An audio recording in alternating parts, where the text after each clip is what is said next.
Hi, I'm Ryan Szymanski, curator for Battleship New Jersey Museum and Memorial.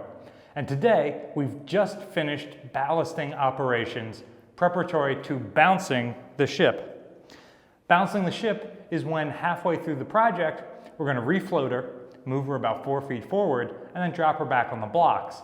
This is going to open up the 10% of underwater hull that's currently sitting on the blocks. This way we can paint the entire hull, not just the areas that are left exposed, and that way the areas that are not exposed are not going to go 60 years in between a coat of paint. One of the critical preparatory steps for this is ballasting the tanks. Battleship New Jersey sits about 10 feet higher in the bow than she does in the stern, and this means that the stern would take longer to come off of the blocks when we refloat the ship. If we do that, the ship might move and wipe out some of the blocks, or she might sit with all of her weight on her rudders and propellers and that other weak part of the ship. So it's critical that she sit on as close to an even keel as possible. 3.81 feet of difference is required. So to attain this, less than 3.81 feet of difference between the bow and stern is required to safely put an Iowa-class battleship on the blocks. To attain this, we had to put 500,000 gallons of water in some of our forward tanks in order to get that weight where we need it.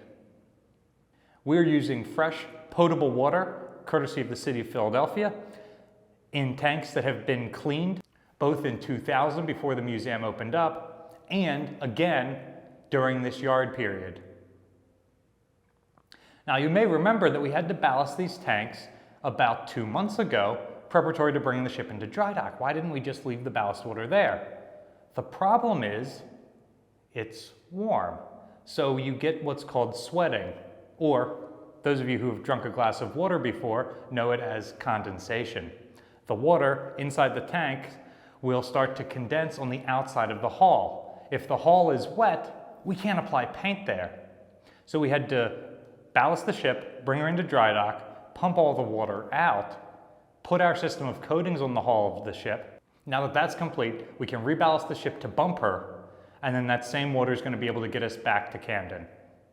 The original ballast pumps do not work, and the ship isn't sitting at the right loads with ammunition in the turrets and supplies and all that stuff. So there isn't even enough freshwater tank capacity at the bow of the ship to ballast properly.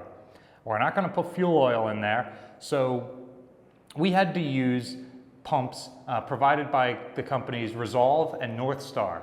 They are salvage companies. You might recognize them from the news as the same groups that are helping dewater the Dally in Baltimore that hit the Key Bridge. Some of these same folks even worked on the battleship Texas when she was towed to dry dock. So they are using their pumps to draw water from outside the ship and put it inside the tanks, and then they're going to bring the tanks and bring the pumps and put them in the tanks to draw the water back out when we're ready to deballast once we're afloat again. Since we don't have enough water tanks up forward, we're using cleaned out fuel tanks, and we're using a lot of void spaces that form part of the double bottom. Typically the lower level would be filled with oil, and then the upper level would be a complete void. We're flooding all of those sections. Likewise, usually the outer tanks would be filled with oil, the inner tanks would be voids. Again, we're filling all of those. Unfortunately, many of these tanks have cross-connect pipes in them that lead to various pumps, valves, and other tanks. While the ship may be made out of armor plate, the plumbing on board is the same as in your house. And it's not only 80 years old, but it's been sitting unused for the last 40 years. So, even though all the valves are supposed to be closed, as soon as we put water in the tanks, those valves failed and water ran to other places. Those pipes may have been nominally watertight when the Navy decommissioned the ship in 1991, but as soon as we put water in them, started to dump all over the place. This tank below me, the forward peak tank, normally a void, holds somewhere around 60,000 gallons of water. That's 200 tons. It's about 20% of the total area that we needed to fill. But all of that weight concentrated on its pipe caused it to blow through from this peak tank into a peak tank just aft of it. We had to go down there and shore that up to prevent the water from migrating. Another interesting thing, after getting the ship all ballasted and patching all the pipes that led aft, we found that those weren't the pipes that were leaking this time around. So as we were ballasting, the ship's sitting up by the bow, we put the water in and it's running aft. Well, now that we're sitting on the blocks, she's sitting even for the first time in a very long time. So now reballasting, it's not going to the pipes that we already leaked, it's starting to push its way more forward.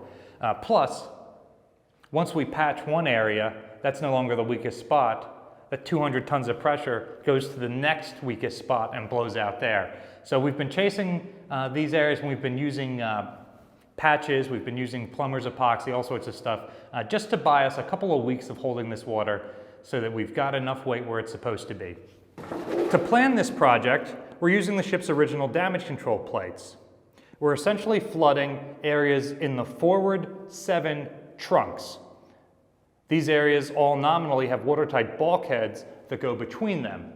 And again, while those bulkheads are intact, the plumbing that cross-connects these tanks is not. So this is bulkhead 50 right now. We don't want any water coming aft of that. So we're trying to keep all the water migration in the forward part of the ship here. You can see how we're flooding some of these areas pretty high up. If that is common to this after peak tank, they'll try to drain down so that they're at a level area, which would cause it to flood a habitable space. We're trying to prevent that from happening and keep all the water in the tanks. You can see down here where we're putting water in the bottoms of the ship in addition to the tanks along the center line. Original documents like this are helping us plan the project and where we want the water to go. Also helping us trace down what tanks are connected to each one, so when we see water rising in a place where we didn't put it, we can figure out where it's coming from. Expect a final update on this at the end of June when we deballast. But otherwise, if you have any questions about the ballasting operations, drop them in the comment section down below. Battleship New Jersey receives operating support from the New Jersey Department of State, also from a number of other businesses and private individuals like yourselves. We really appreciate your support. There's a link in the description below if you'd like to donate to support the museum.